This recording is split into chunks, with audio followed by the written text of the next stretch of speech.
Halo semuanya, selamat datang di channel Hard Reset. Dan hari ini saya akan menunjukkan kepada Anda cara mengatasi aplikasi yang sering crash di Infinix Note Edge.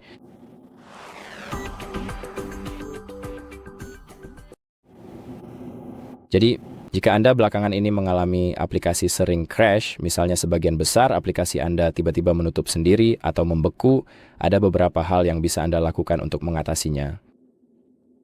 Sekarang, hal pertama yang bisa kita lakukan adalah masuk ke pengaturan dan ketuk manajemen aplikasi, lalu daftar aplikasi, kemudian pilih aplikasi yang bermasalah. Misalnya, kita pilih Google Chrome. Setelah itu, kita akan masuk ke penyimpanan dan cache. Dan di sini kita akan mengetuk hapus cache seperti ini. Dan setelah Anda melakukannya, itu akan menghapus cache yang telah tersimpan, yang mungkin saja menyebabkan konflik dengan aplikasi, dan akan mengosongkannya.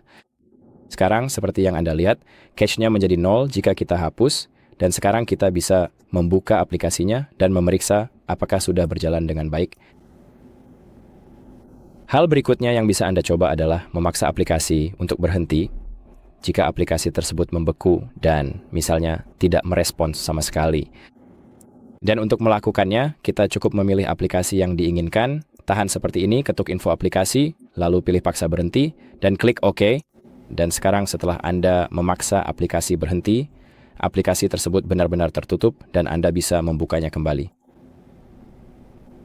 Dan hal terakhir yang bisa Anda coba adalah benar-benar menghapus aplikasi dengan menahannya, menekan hapus, lalu pergi ke laci aplikasi di sini, kemudian menahannya lagi dan memilih hapus. Aplikasi ini sebenarnya tidak bisa dihapus dari ponsel, jadi mari kita coba aplikasi lain seperti Instagram. Nah, seperti itu. Kita bisa mengetuk, copot pemasangan, dan menghapus aplikasinya, lalu menginstalnya kembali dengan pergi ke Play Store dan mengunduhnya dari sana.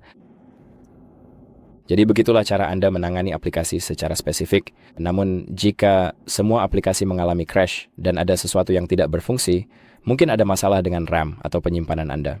Jadi yang bisa Anda lakukan adalah membuka pengaturan, lalu ketuk Infinix Note Edge di bagian atas dan pilih penyimpanan. Di sini akan ditampilkan penyimpanan ponsel Anda dan berapa banyak yang sudah terpakai. Saat ini, hanya 9% penyimpanan saya yang terpakai, tapi jika Anda memiliki sekitar 100%, 99%, atau benar-benar penuh, hal ini bisa menyebabkan aplikasi mengalami crash. Jadi Anda mungkin harus mengosongkan sebagian ruang penyimpanan. Anda bisa mengurangi sekitar 10%, jadi misalnya hanya menggunakan 90% dari penyimpanan, tapi Anda memang perlu mengosongkannya sedikit. Lalu kita juga punya opsi RAM. Jadi jika Anda masuk ke bagian RAM, kita punya beberapa opsi. Misalnya, jika Anda mengaktifkan opsi Memfusion yang memungkinkan Anda memiliki RAM virtual, coba untuk menutup atau menonaktifkan opsi tersebut, sehingga hal itu mungkin bisa membantu mengatasi masalah aplikasi yang sering crash. Atau sebaliknya, jika aplikasi sering crash dan Anda belum mengaktifkan fitur ini, coba aktifkan dan lihat apakah itu berhasil. Jadi untuk mengaktifkan atau menonaktifkannya, Anda cukup klik pada Memfusion seperti ini, pada tombol toggle, dan nanti akan muncul pertanyaan apakah Anda ingin merestart ponsel. Dan setelah ponsel di-restart, fitur tersebut akan aktif atau nonaktif, dan itu saja sebenarnya. Jadi, terima kasih sudah menonton video ini. Semoga bermanfaat dan jangan lupa untuk like dan subscribe.